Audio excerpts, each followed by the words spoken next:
എക്സാമിന് കോപ്പി അടിച്ച് പാസ്സാകാൻ ശ്രമിക്കാറുണ്ടോ? അല്ലെങ്കിൽ എക്സാമിന് മുന്നേ തന്നെ ക്വസ്റ്റ്യൻസ് ഒക്കെ ഒന്ന് അറിയാൻ പറ്റിയിരുന്നിൽ? ഇങ്ങനെ ചിന്തിച്ചിരിക്കുന്നവരുണ്ടെങ്കിൽ ഒരു 2 ലക്ഷം ദിർഹം മാറ്റി വെച്ചോളൂ കേട്ടോ.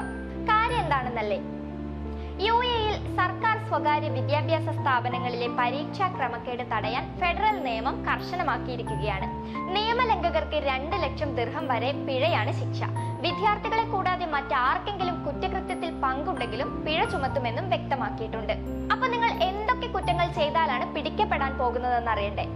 ചോദ്യം, ഉത്തരം, പരീക്ഷാ ഉള്ളടക്കവുമായി ബന്ധപ്പെട്ട വിവരങ്ങൾ എന്നിവ ചോർത്തുക, അച്ചടിക്കുക, വിതരണം ചെയ്യുക, സമൂഹ മാധ്യമങ്ങളിലൂടെ പ്രചരിപ്പിക്കുക, ആൾമാറാട്ടം നടത്തി പരീക്ഷ എഴുതിക്കുക തുടങ്ങിയ നിയമലംഘനങ്ങൾക്ക് പിഴയോ 6 മാസം വരെ സാമൂഹിക സേവനം ചെയ്യാനോ ഉത്തരവിടും.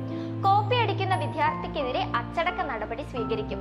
വിദ്യാഭ്യാസ മന്ത്രാലയം, അതത് എമിറേറ്റിലെ വിദ്യാഭ്യാസ വകുപ്പ്, വിദ്യാഭ്യാസ സ്ഥാപനങ്ങൾ എന്നിവയുടെ പെരുമാറ്റ ചട്ടങ്ങൾക്ക് അനുസൃതമായിട്ടായിരിക്കും നടപടി. ഓൺലൈൻ വഴി പരീക്ഷാ സംവിധാനങ്ങളിൽ നുഴഞ്ഞു കയറുക, ഫലങ്ങളിൽ കൃത്രിമം കാണിക്കുക, ചോദ്യങ്ങൾ, ഉത്തരങ്ങൾ, പരീക്ഷാ ഉള്ളടക്കം എന്നിവയുമായി ബന്ധപ്പെട്ട വിവരങ്ങൾ ചോർത്തുക, പരീക്ഷാ കേന്ദ്രങ്ങളിലും മറ്റു നിയമവിരുദ്ധ മാർഗങ്ങൾ സ്വീകരിക്കുക എന്നിവയ്ക്കെതിരെയും നടപടി ശക്തമാക്കുമെന്നാണ് അറിയാൻ സാധിച്ചിട്ടുള്ളത്.